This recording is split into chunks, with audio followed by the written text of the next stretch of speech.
सल्तनत उस्मानिया और मुगलिया सल्तनत दोनों ही मुसलमानों की तारीख से भरी हुई सल्तनतें रह चुकी हैं।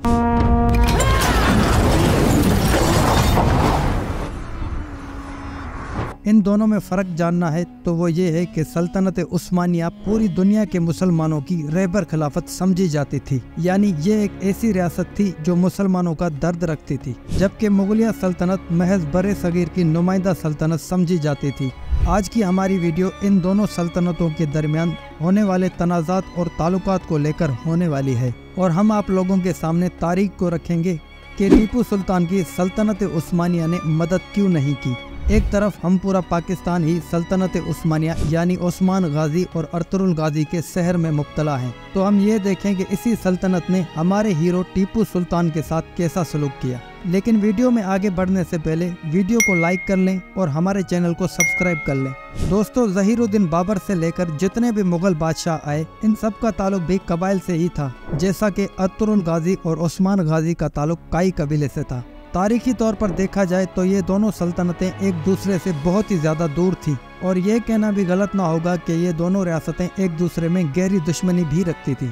ज़हीरुद्दीन बाबर ने सल्तनत उस्मानिया से सिफारती ताल्लुकात बहाल करने के लिए कई एक कोशिशें भी की, लेकिन वो किसी भी तरह करामात साबित न हुई। सल्तनत उस्मानिया के जितने भी सरदार आए, उन्होंने अपनी कौम को बनाने के लिए जद्दोजहद की, जबकि हमारे बादशाहों ने अपने मकबरे और सयाती मकाम ही बनाए। जबकि उस वक्त सल्तनत उस्मानिया ने टेक्नोलॉजी में अपने कदम बहुत ही ज्यादा वसी कर लिए थे। इधर हमारे बड़े सगीर में मुसलमानों का एक बहुत ही जोशीला और बहादुर गिरोह और दबदबे वाला मर्द मुजाहिद मैदान में आ चुका था, जिसके तारीखी अल्फाज रहती दुनिया तक याद रखे जाएंगे, जो कि कुछ इस तरह से थे कि शेर की एक दिन की जिंदगी गीदड़ की 100 साल की जिंदगी से बेहतर है। हमारे इस मुजाहिद का नाम टीपू सुल्तान था। आप लोगों को बताते चलें कि जैसे हिंदू माएँ अपने बच्चों को महमूद गजनवी का नाम लेकर सुलाती थी, इसी तरह अंग्रेज अपने बच्चों को टीपू सुल्तान का नाम लेकर डराते थे। टीपू सुल्तान ने जिस तरह से फिरंगियों का मुकाबला सीना तान कर किया, आजकल के दौर में शायद ही कोई मुस्लिम लीडर इन अंग्रेजों को ललकारता हो। वैसे तो सल्तनत मुगलिया फौजी लिहाज से बहुत ही ज्यादा पावरफुल सल्तनत समझी जाती थी, लेकिन जब हुक्मरान अयाश हो तो सारी सल्तनत का स्ट्रक्चर ही खोखला हो जाता है। टीपू सुल्तान और फिरंगियों की जंग जारी थी